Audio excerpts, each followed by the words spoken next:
Good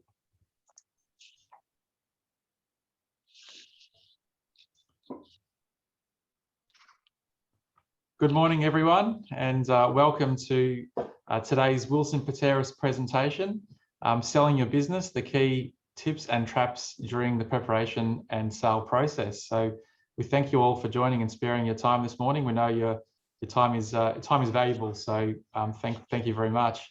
Today I'm joined by Laura Young from HWL Ebsworth. HWL is a national law firm, and Laura is one of their partners and spends a lot of her time with purchase and sale agreements and representing both people who are buying businesses or selling businesses. So we thought it was a great opportunity today to bring Laura along to talk more about how people can get some tips into how to maximize their opportunities when selling a business. And it's a topic I think that for many people who are attending today's webinar is something that could be at the forefront over the next few years. And we see it as accountants and practitioners where people over time will want to sell their businesses, and the earlier that people can get started often will get much better outcomes for them. So today's presentation will go for roughly 40 minutes. We have on the panel there, you'll all see as participants on your panel, there'll be a chat and a Q&A box. So feel free throughout today's presentation to put your questions forward. We'll do the best that we can to answer those questions throughout the presentation. And we also have a couple of polls there as well that we'll launch soon, just to get some feedback as to where you may be in the process relating to selling your business. So I guess moving along and commencing today's presentation, why are we here? And I guess the first thing that we want to recognize is that people who are selling their business, it's a bit of a journey. So that journey will start well before what's been presented here in front of you. In fact, it's somebody or a group of people who may have been operating a business for a period of time. And invariably the time comes where people will say, okay, I'm reaching a point where I decide I want to sell. And that can be motivated by various things. It can be motivated by ill health. It can be motivated by the urge to maximize the value you've created in your business, the thing called goodwill, the thing that we've put into our business and created maximum value of. It can be in order to take the business to the next level, introduce new owners who can get your business going to the next stage. So that's the decision to sell, and that's what a lot of people will either consciously or subconsciously start to make. At that point, we go through a planning process. So the planning process is who might we be selling to, what are we selling, and how are we going to sell this business? That's the early sort of formation of a bit of a plan around how we're going to move our business to the next person. The next stage is our resources. So who do we need to help us to sell our business? And there's accountants such as Wilson Pateras, there's lawyers such as Laura, there's business brokers who help represent your business to sell to the public, and there's project managers who you often appoint internally to help you manage the sale process. Once you've done these things, there's a bit of a practical side. You go about putting all the preparations into selling a business. And one of the key things that we want our participants to get at today is putting good documentation in place around your business that represents the value of your business when you're selling. And then finally, once you've done all that, it's starting an active sale process, finding a purchaser, negotiating what we call a heads of agreement or a non-binding offer, and then coming to a contract phase, and then finally settling. So there is a big journey there, and there's a lot to cover in a short presentation. So I will throw across now to Laura to talk more about the tips and traps of selling a business. Fantastic. Thanks very much, Nick, for the introduction. And hi, everyone. Thank you very much for your time today. Appreciate everyone's very busy. One of the things I just wanted to I guess, the segue from what Nick said, we appreciate that making the decision to sell a business is an enormous step in a journey that you could have been on for 1 year or upwards of 20 or even more. And part of that process is about making sure that you feel that you are not only getting the financial benefit out of the sale process, but you're also getting the ongoing sense that the business has gone to someone who's going to carry it forward in a way that you believe reflects the values that you've instilled in it, someone that's going to look after your employees, someone that's going to maintain that relationship with important customers and suppliers. And so what I would say from the outset is, as lawyers, we're often perceived probably to be expensive, which, you know, lawyers can, there is a cost to engaging a lawyer or a professional advisor, but also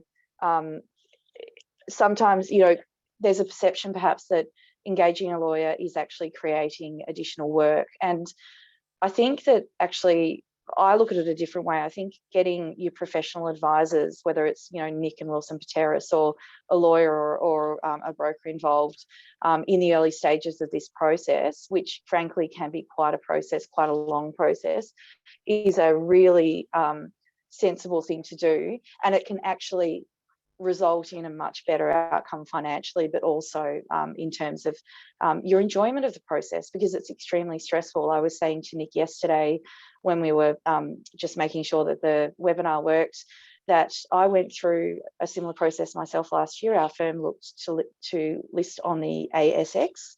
And so all of the partners had to go through that journey as owners of a business to determine whether or not to sell in a different way, going public, but kind of raising those similar issues. How are our staff going to be looked after in a different structure? All of those types of issues. What is my value? What's the value in the business? What are we prepared to sell for? You know, it's an extraordinarily stressful journey. And so our role is to try and make it more straightforward for you and explain to you kind of the processes that are going to be involved. You know, what's that journey and how can you make it a little bit simpler? So Nick, would you mind just flicking over to the next slide, please? So on the next slide, I've just outlined the topics we're going to talk about today. And Nick and I would really love it if this was, you know, we're going to probably interact with each other in terms of discussing some of the key components that we think are relevant. The first thing we want to talk about is how do I best prepare my business for sale? Secondly, how can I simplify that process and potentially reduce costs? Thirdly, a little bit about the sales process and some key things to think about during that aspect of the journey. And then fourthly, tips in negotiating with bidders and including multiple bidders. And then lastly, we're just going to close off, if we've got time, with just some reminders around what to do after you finish your transaction, just to make sure that ongoing commitments are not forgotten. So if we just flip through, yep, so preparing a business for sale.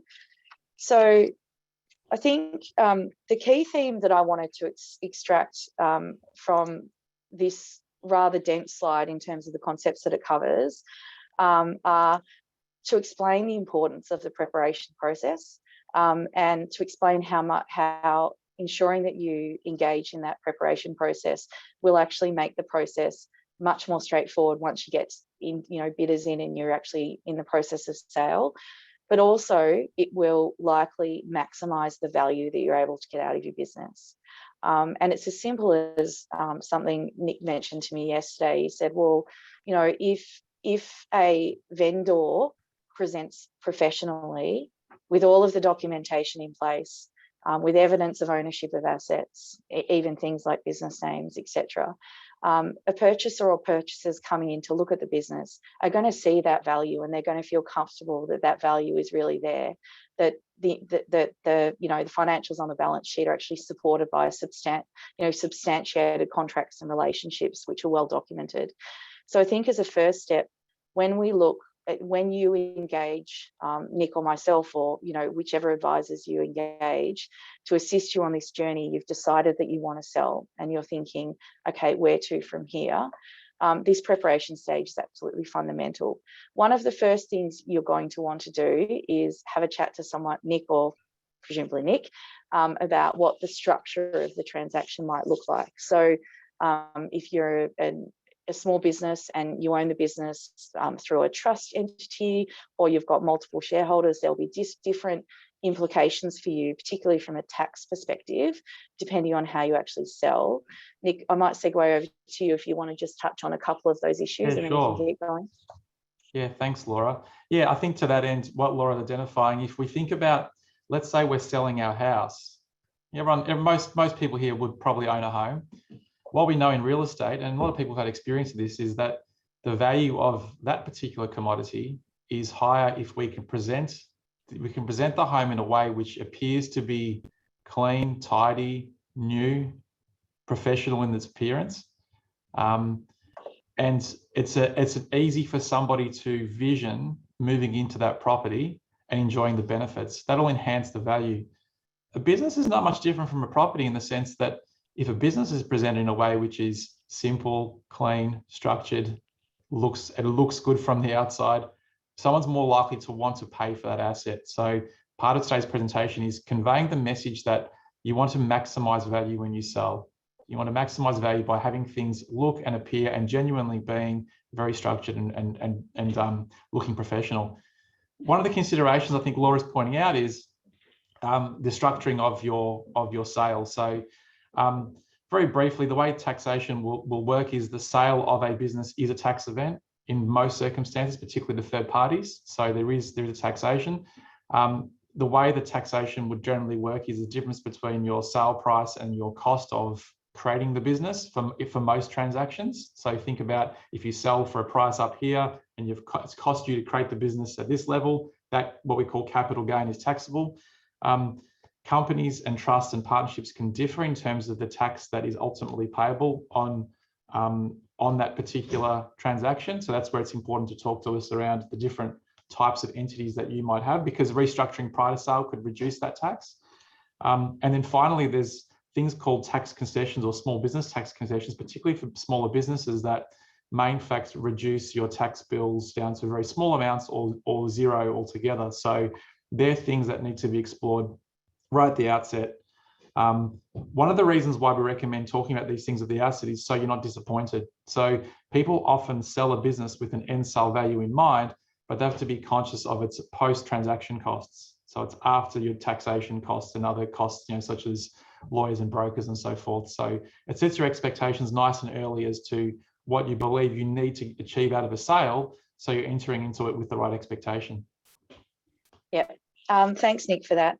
So the other thing that is a material consideration during this pre-sale process, while you're kind of formulating, what you want to do from a sale perspective and what's the outcome and what tax will be, applicable. Well, we often talk about the concept of vendor due diligence.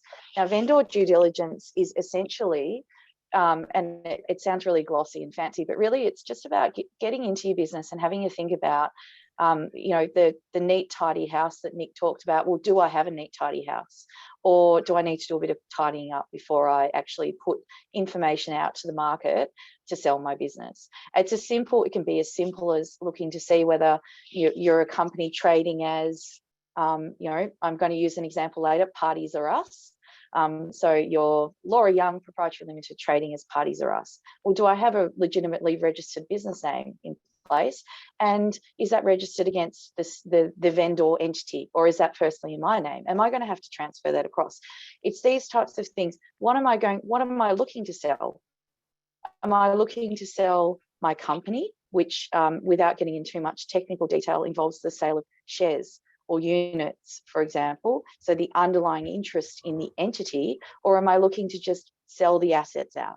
And that will impact the transaction structure, but it will also you need to think about all these things during a vendor due diligence process. You can do that internally, or you can seek a little bit of advice about what the key things you might want to look at from your perspective might be. Things like, is the intellectual property registered and owned? Do I have the plant and equipment? Is it owned? Is it leased? What are the terms of lease? Do I have all of the documentation that I can hand over to bidders when they're interested in doing their own due diligence? So that process is really about understanding your business, which you clearly do because you run it, but understanding it more from a documentary perspective. If I was a purchaser, what would I want to know about the business that I was purchasing? Obviously, financials are going to be critical. Customer relationships, are they documented? If they're not, should we get them documented? Because that's going to give a purchaser more comfort that there's actually something in place. There's a contract in place with a commitment from the customer, as opposed to 10 years of dealing with each other that, you've got a great relationship. Once you step away from that relationship, will the purchaser be comfortable that that relationship will continue? So vendor due diligence is really about working out is my house in order? Is it tidy? Are there things that I can do to maximize value in my business before I sell?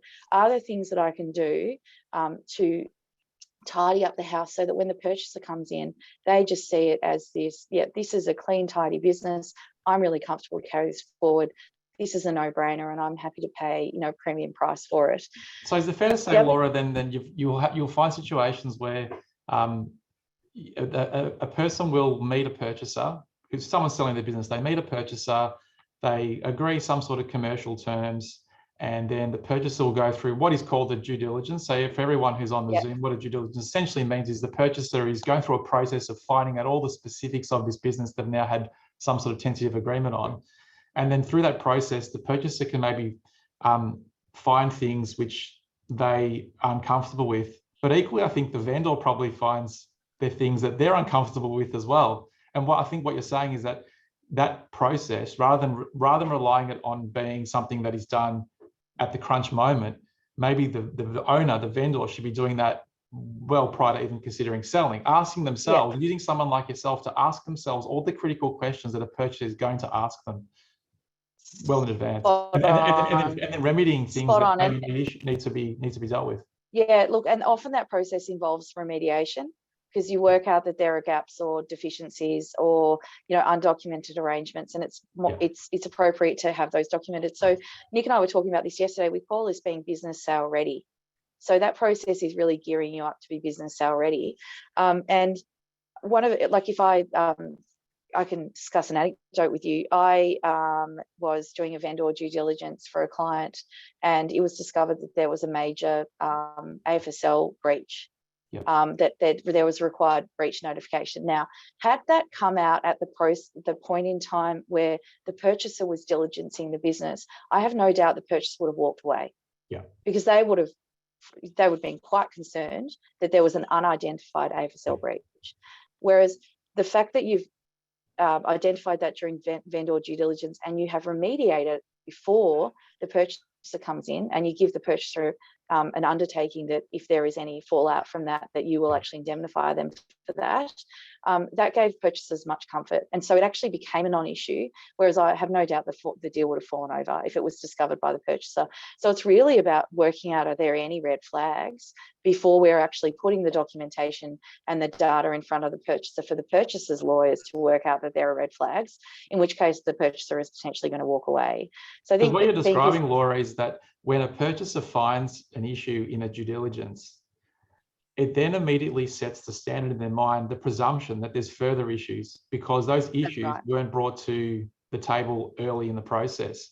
And when you're in the process of buying a business, you're trying to build integrity in your mind when it comes to what you're buying, because it's a serious commitment as a purchaser. You having to pay a very large sum of money, which will have a huge impact on your organization as a purchaser. So you're actually constantly doing what I would call credibility checks. And so the discovery of something that is an issue like that is a big red flag for a purchaser, because they're saying, well, if I found this that was undisclosed, what else will be undisclosed? And if I buy the business, what am I going to discover in 6 months, 12 months, 2 years' time that was undisclosed that I've got no further recourse on? By then it's too late, quite often in a lot of cases. So your recommendation would be to some extent, you bring those issues to the table early on. If you can remedy them, remedy them. And if you can't, then bring them to the negotiation earlier, sooner rather than later. I think you have to, because I think you have to assume that the purchaser is going to discover them. And if the purchaser doesn't discover them, you're going to end up in a litigation scenario after the sale where they say that you withheld material information. And you never want to be in litigation, frankly. Or if you are in litigation, you want to be on the front foot and for it to be your decision. Because it's extremely stressful, it's extremely costly, and it's just not worth it. It's really much better to try and identify these issues up front.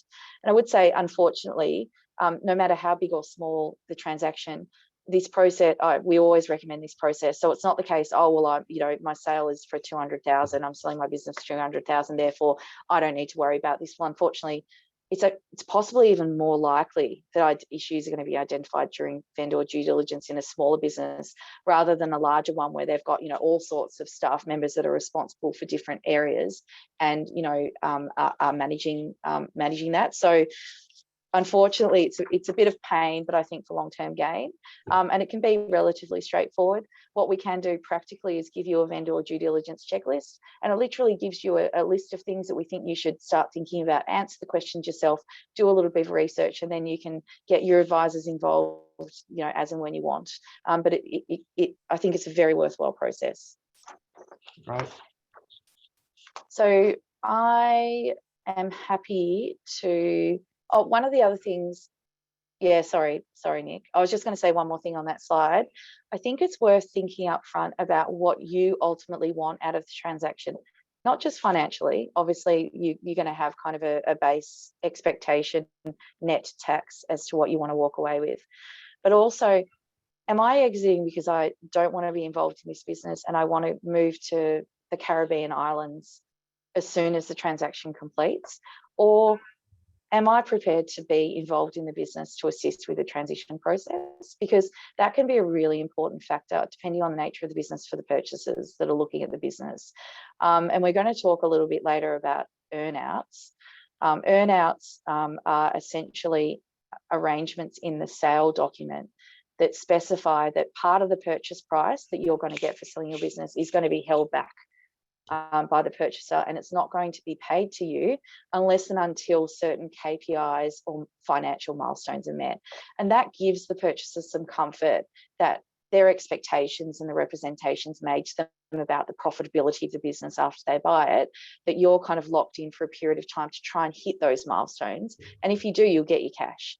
So it's a really, it's essentially an incentive program, but it's often that type of mechanism or something similar to that is often adopted just so that there's a smooth transition.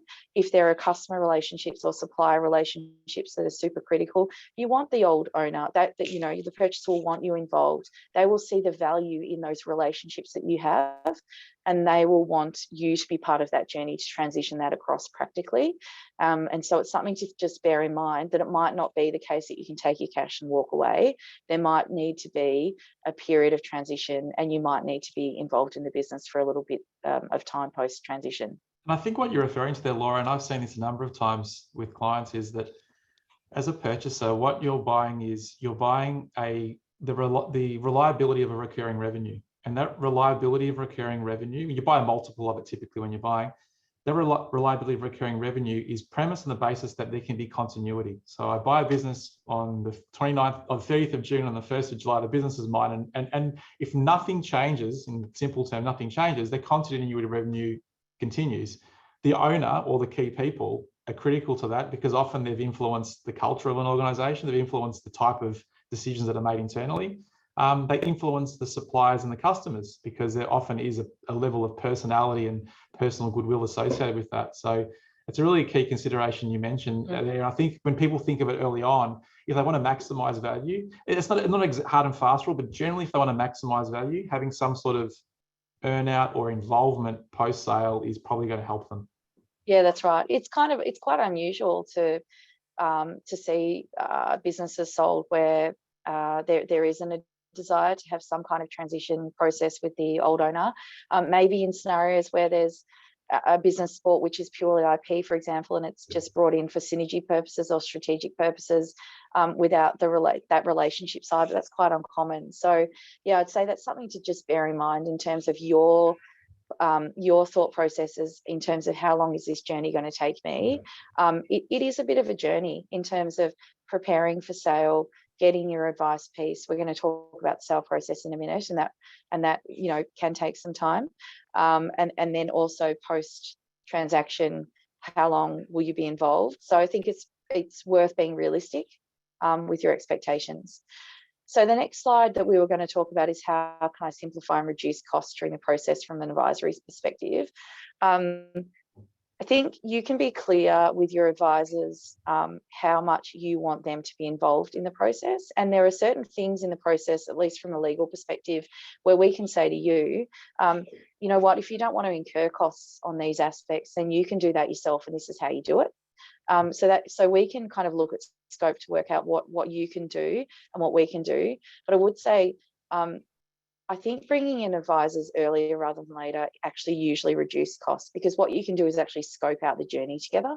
I think what you're talking about there, Laura, right at the outset in that original slide, we had sort of there, I referenced four different resources: accountant, lawyer, business broker, and project manager. Now, for the larger organizations who are sellers, those project managers often are internal. They're people who you probably already employ, and you then redeploy them to become the sale project manager or a team of sale project managers.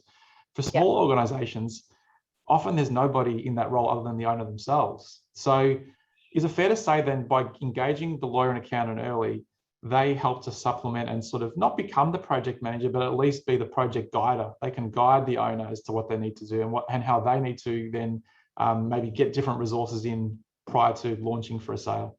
Yeah, that's 100% right. Yeah, that's right. And it would be fair to say for larger clients where they have an internal project manager or project managers, they tend to be more self-sufficient and less reliant on advisors.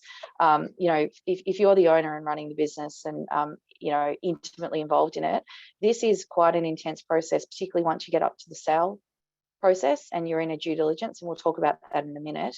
It will take up a lot of your time. So to the extent that you can either redeploy one of your own team members if that's appropriate, or lean on your advisors to try and manage part of that process, then it's going to be worthwhile, because at the end of the day, the business needs to keep running.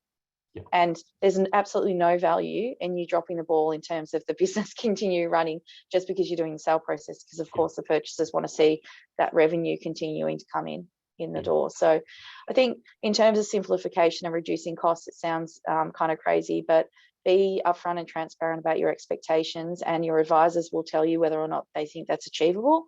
And also bring people in early. It's actually harder if the advisors aren't involved in the vendor due diligence, for example, and so the remediations are not put in place, and the advisors identify, if your advisors identify problems during the due diligence, it becomes much more costly and more difficult. Whereas if they're part of the journey to make sure the house is tidy, then it will actually be much easier for them once they're in the due diligence and working with the purchaser, because they'll understand what assets you're selling. They'll know that things are in order, and they'll be able to answer those questions for the purchaser's lawyers as well. So if we go through onto, unless you had something else to say there, Nick, I thought we could just quickly talk about the sale process. The slides that we've put up, the next slide that I've got up has quite a lot of detail, and I don't think we propose to go into that level of detail in this presentation, because it goes into the minutiae of what your sale document might incorporate, but hopefully is a good reference point for you. I wanted to talk more about kind of this phase of the project. Once you've carried out your vendor due diligence, you've decided how the structure that you want to impose, what your tax outcomes are for yourself, and what your expectations are. You've got a business broker perhaps going out there, and they've found a couple of interested parties, and those parties might have expressed an interest in hearing more about the opportunity.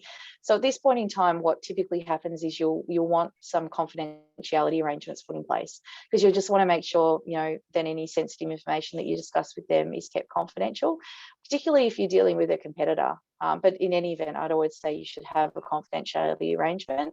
But if you're negotiating with a competitor, that becomes very important.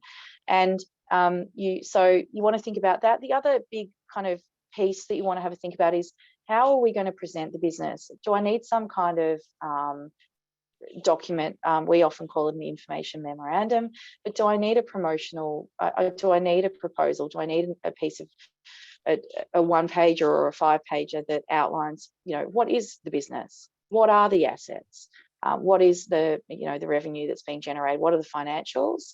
And what is the opportunity for a potential purchaser? You can't discount the importance of professionally presenting the opportunity to potential purchasers, so that they really buy into that journey and that marketing piece.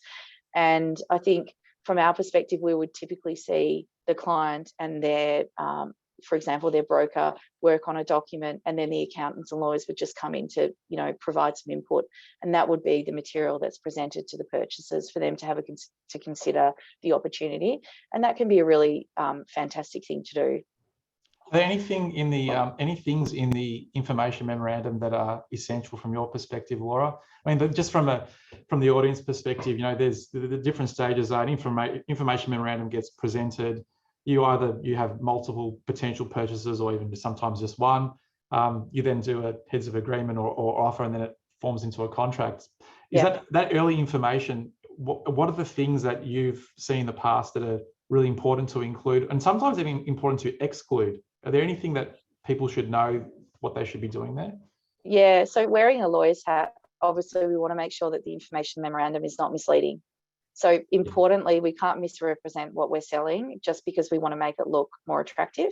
Yeah. Obviously, financials are going to be critical because any purchaser is going to want to understand, how the business is running and the money that it's making and the ongoing continuity of that opportunity. So I think past, present, and you can tell me whether you think forecasted, sometimes not forecasted, but at least past and present financials is a really important aspect of that.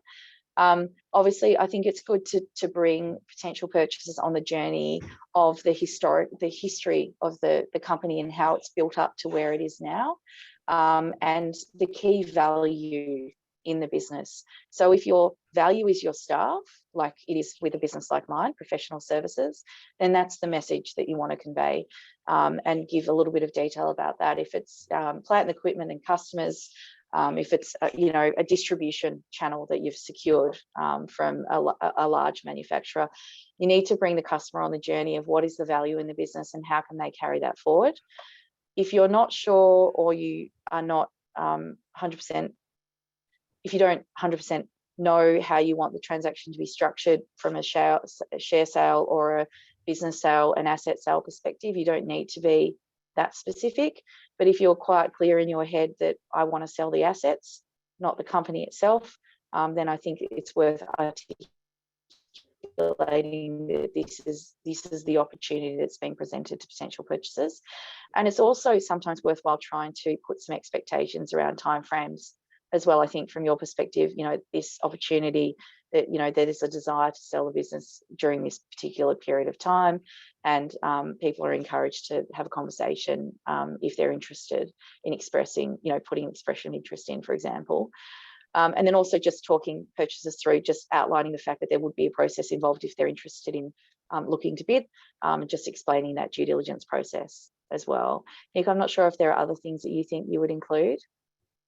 Yeah, it's a really interesting one in terms of what I've seen with clients in particular, in that there's a certain information that you want to be presenting. I think you touched on those very well, in the sense that it's financial, it's unique selling proposition. What makes your business unique compared to someone else?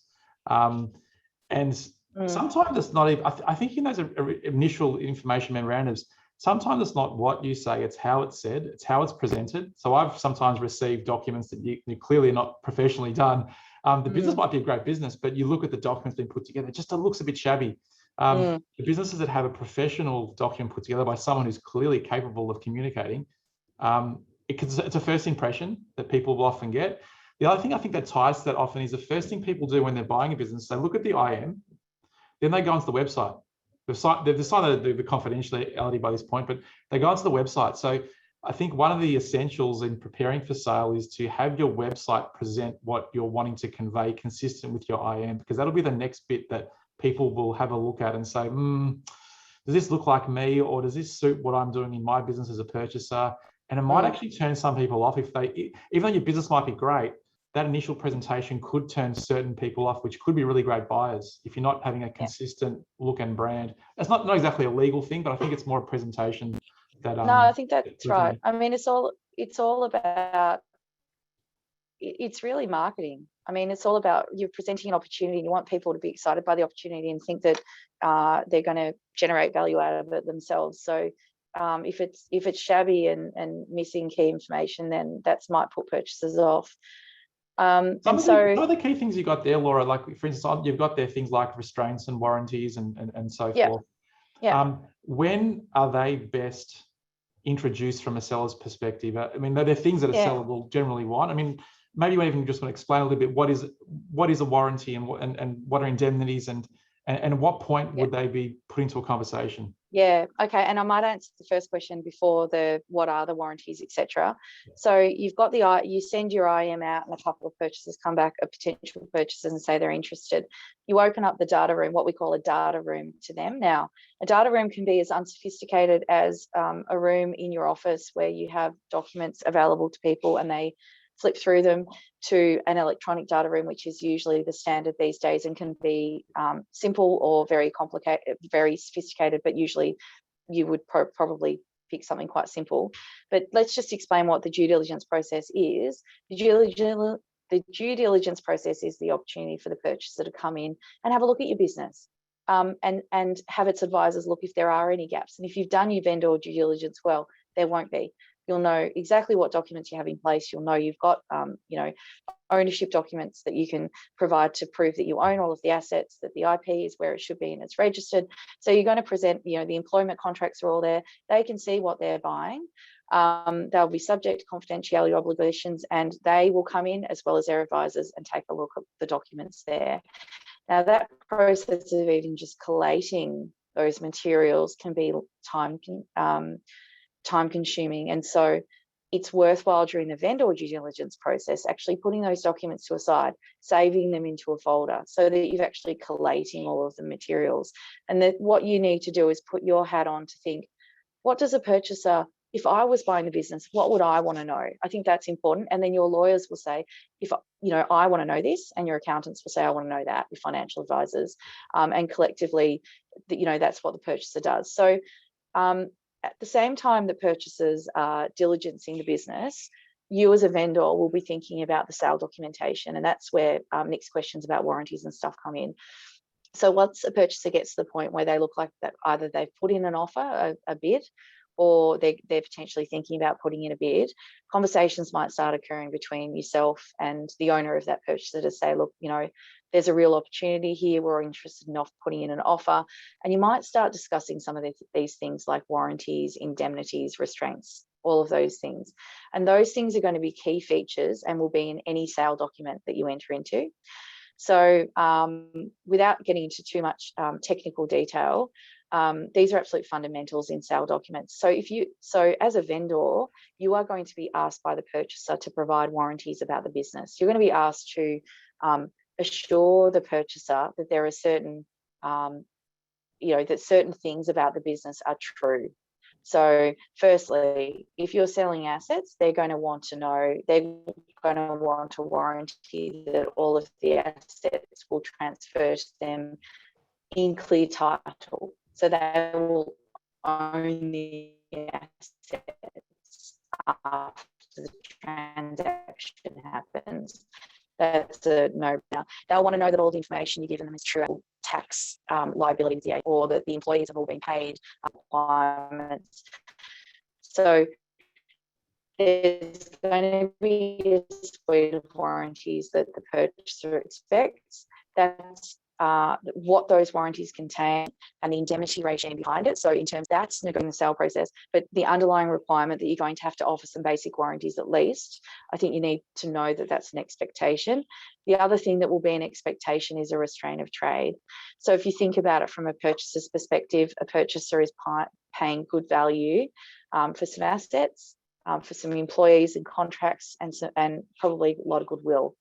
And they want to make sure that they protect that goodwill and that value, because if you set up shop next door to them the day after you sell your business and you start competing with them and you've still got all of your existing client relationships and supplier relationships, they're going to lose out. They've paid for nothing because they're probably going to lose everything that they've just bought. So a restraint is really important. It's also expected. So if there was a negotiation that didn't involve a restraint and you were the vendor, you'd be very lucky. I think we probably need to move on to the next slide now. Nick's just moved on. Sorry, talking too much, but have a look at that slide. It really outlines some of the key clauses in the transaction documents. And obviously your lawyers can walk you through what will be expected and how those can be negotiated to achieve the best outcome for yourself as a vendor. Because obviously as a vendor, you want to give the least amount of warranties as you can, and you want to be able to step away knowing that you're going to have no further liability, but there's a balancing act there in terms of negotiating with the purchaser. Okay, so tips for negotiation. This one will probably be relatively quick from my perspective. I just had a couple of things that I thought would be worth raising. I think it's not a bad idea. So as the owner, if you're bidding with one or multiple bidders, so if you're negotiating with one or multiple bidders, you probably want to maintain a really good relationship with the CEO or whoever you're negotiating with, the owner, the potential purchaser. So you can play the good cop, and you can actually get your advisor to play the bad cop. You can leave the difficult legal negotiations to the lawyers. You can leave the difficult financial discussions to your accountants and financial advisors. You can try and stay, to the extent that you can, on a good footing with the bidders, so that you can really just focus on the deal breakers and the commercial terms that is more appropriately discussed owner to potential purchaser. Yeah, Leave so the what you're minutia. describing there, Laura, is I think the purchaser and the vendor, the people who are leading that conversation, they want to be maintaining rapport, and they want to be building personal goodwill between each other, because there's going to be, in all likelihood, 90% of transactions is going to be a working relationship between those parties after sale as well. We don't want them to have a soured relationship from the outset.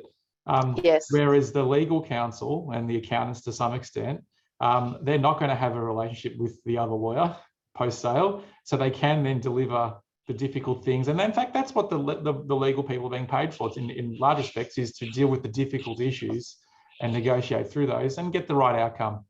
So I think it's quite right, compartmentalizing your mind and saying, look, if I'm selling this business at the moment, I'm selling my business I've worked on for 30 years, and I don't like this particular aspect of the transaction, rather than personally conveying that, put that through your legal counsel, who can then deal with it appropriately. Yeah, I think that, that's spot on. The other thing to think about from a negotiation perspective, and you should probably think about this much earlier than when you start negotiating, but is what are your deal breakers, and what are your trade-offs? So what is an absolute fundamental for you, and what are the things that you'd prefer for you'd prefer to get to a position where this is the outcome, but you could let go of that because you've got another deal breaker that's more important to you. And I think we kind of already touched on this, but there are some legal items that are just going to be on the table for negotiation, no matter what you do, including what we just discussed: clear title to the assets or the company, some form of warranty and indemnity regime, restraints of trade. You need to kind of walk into that expecting that those will be things that you will need to be able to, and there's an element of risk in that, but also obviously a lot of reward in selling the business as well. So your advisors will assist you with that process, but just make sure that you have an expectation that there are some items which are always in the documents, but also always negotiated. These are always the touch points in all of these discussions. Post-completion obligations, just very quickly, this is more just a reminder. Once you sell, sometimes that doesn't mean you can just go to the Caribbean islands. We talked about transition processes, but also, sometimes there are actually things that need to be done practically post-completion. One of the most common things is there's often an adjustment process. So there's a mechanism in the contract that adjusts the purchase price to reflect certain things like leave liability, etc., which can't be calculated on settlement and needs to be calculated later. So just bear in mind that you need to kind of factor in that process post-completion. And that would normally go for a number of weeks after sale. There's sort of these items, loose ends that have to be attended to. Yeah, that's right. That's right. I mean, sometimes if you've got earnouts and stuff, that can last a lot longer than that. But I think that the standard things like ASIC notifications and all that stuff, you can wrap up in a couple of weeks. Yep.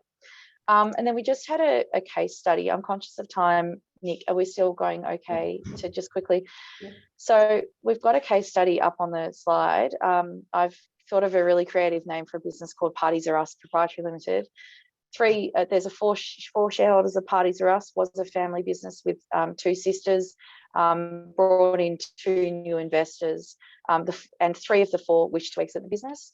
The three that wished to exit hold 80% of the shares in the company. It's set up as a company which is trustee of a trust. They've been in discussions with corporate advisors and understand that there are two potential purchasers who are looking, sniffing around the edges to buy the business. And the business has been actually going quite well despite COVID last year. They've launched a virtual party planning business, and it's all going swimmingly.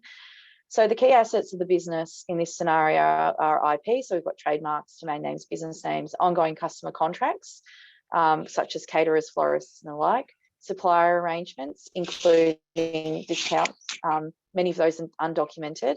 You've got employees, obviously, you've got plant and equipment, and a long-term lease. Okay, so there's also, the company also has an overdraft facility and a loan with a major bank. And there's a work cover claim on foot. So I'm just trying to give you a flavour of, kind of a standard scenario that we might encounter at the start of a sale process. The vendors, so the 4 shareholders, are not interested in operating the business or a competitive business going forward. And so the question, I guess, we kind of want to put out there in terms of this case study is, what are the key considerations that the shareholders should bear in mind in preparing for the sale? Nick, I'm not sure how these work in a webinar context in terms of asking questions. Yeah, I guess there's, what you're describing there is a pretty sort of typical sort of sale, isn't it? You've got people who wanting to exit, and there's a whole lot of issues to work through. How would you normally tackle this from a lawyer's perspective, working with the vendors? How would you break down each of the issues? Yeah, well, I think my first question would probably be, how do you want to sell? So are you wanting to sell your company, or are you wanting to sell the assets out of the company? And that will need some support and assistance from you, Nick, in terms from a tax perspective. And the reason that that's relevant to me is because 3 of the 4 shareholders want to sell, not all of them. Yeah. And so you might have a roadblock there, depending on whether you've got a shareholders agreement in place and what that says, in terms of getting all the shareholders across the line to sell. So essentially what we're talking about, even before we talk to the purchaser, is the 3 parties agreeing around sale structure well in advance, versus that sometimes that can happen maybe a bit later on with the purchaser, but that would have to happen nice and early in this particular scenario. In this scenario, I think it would. Yeah, it would. And then I think that the next thing that I want to think about with the purchaser is, well, let's start engaging in this vendor due diligence process. Let's start thinking about the assets we've got in place. You have told me that one of the really fantastic aspects of the business is the discounts that you receive from key suppliers, but you've also told me that's undocumented. So if I'm coming in as a purchaser, how am I going to receive that?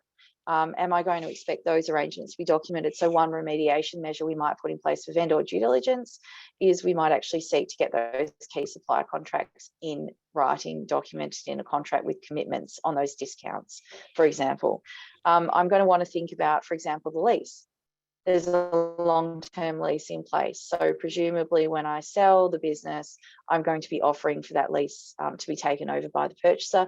I want to have a think about, can that lease be assigned? What are the considerations for that transfer, and who's the landlord? Do I have a good relationship with them or not? And start thinking about that negotiation. And also just, the intellectual property. Have I got my business name registered? Are there trademarks? Are they in the name of the company, or is there another entity or an individual who's registered them themselves? Do they need to be put into the right bucket, for example?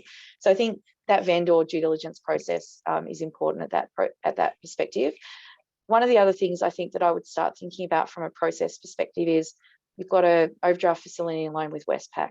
That's necessarily going to need to form part of the transaction process. Think about that early on. How are you going to deal with the loan? Are you going to use funds from the purchase to pay out the loan? Or are you going to fund that in another way, or carry that forward into another arrangement? Invariably, discussions with banks can take some time. So it's worth factoring that in earlier rather than later, because you don't want to get 3/4 of the way through the sale process and then instigate negotiations with your bank and then realize that they're not going to come back to you for 3 months because, everything's slower after COVID. Is that something you'd notify a bank sooner rather than later when you're advanced in a sale discussion? Is that how you typically see it? Yeah, I think that's right. Obviously, you want to probably get past the thinking stage and into the action stage in terms of the sale process. But I think once you're committed to sell, I think you can start having those discussions, and banks, will keep that information confidential. I think it's important to bring them on that journey. So I think those are kind of material things. Another thing, and this is probably getting a little bit technical, but if a bank is involved, they will probably have what we call a personal property securities registration over all of your assets. And that's a really important thing to think about up front. Your lawyers will be able to advise you on that. But basically, a lot of you probably know about PPSA, but basically the bank will register what we call an all-PAP. So they'll register an interest over all of your assets.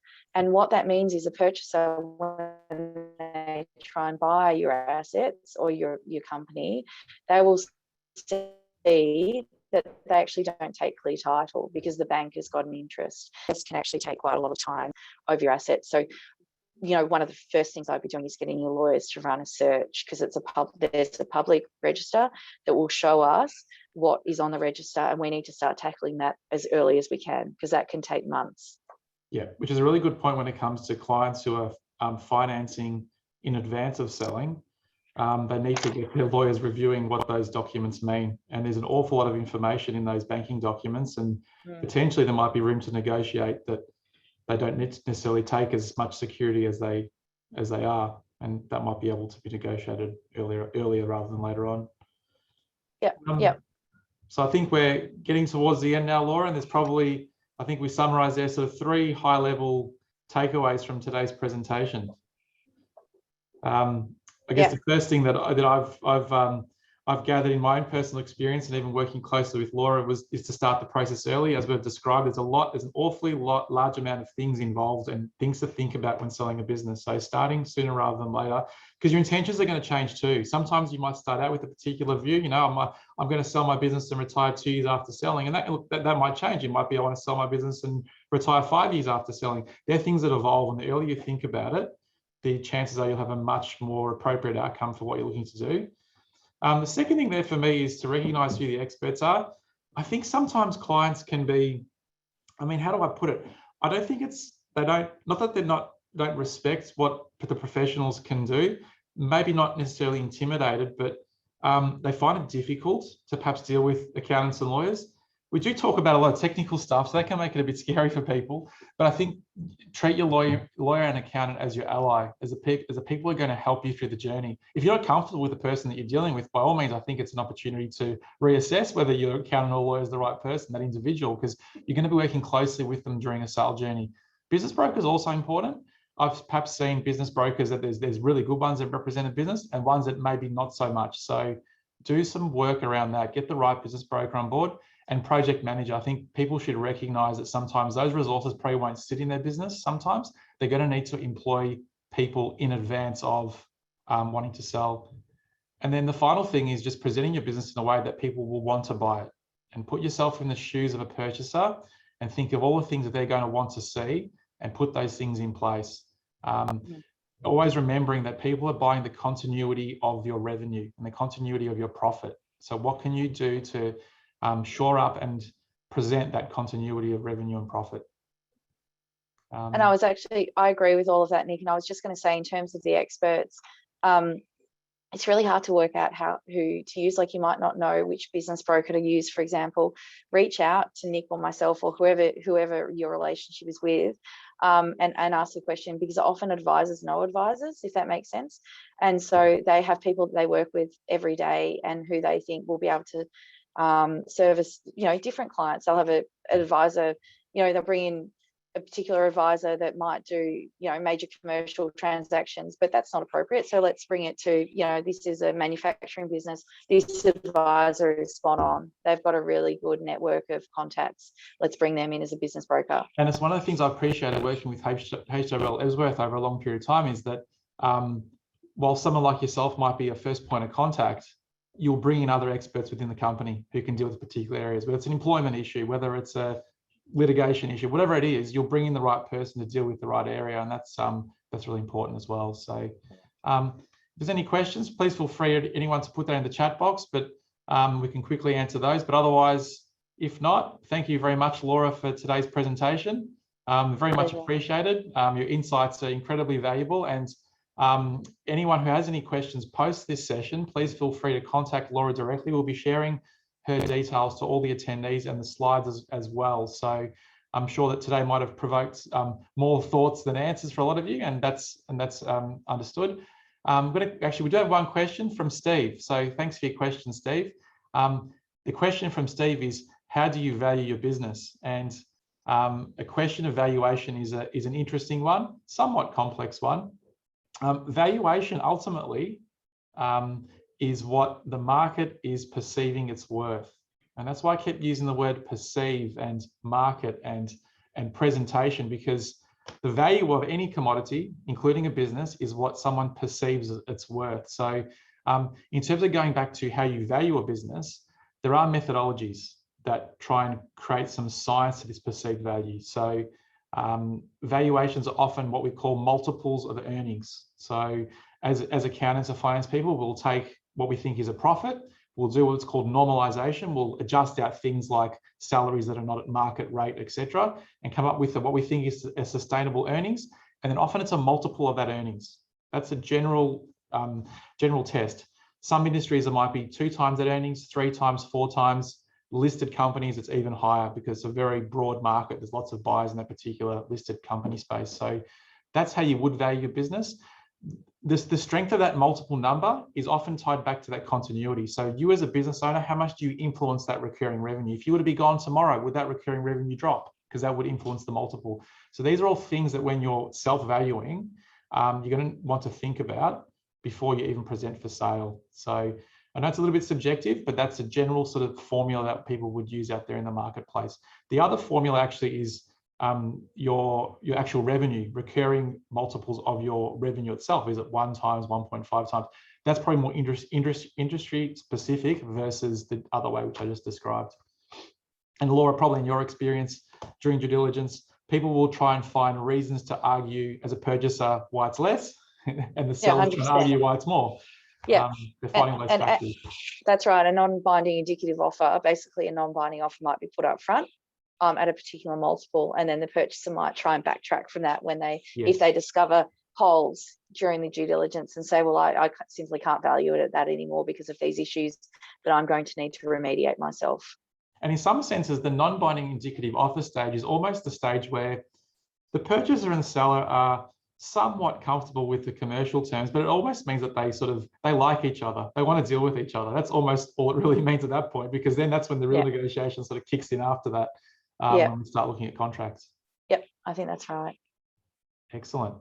Well, thank you everyone for attending. We really appreciate your time. We'll share those slides. We'll obviously pass across Laura's details, and we look forward to your attendance at the next webinar. Thank you. Thanks, everyone. Bye. Thanks.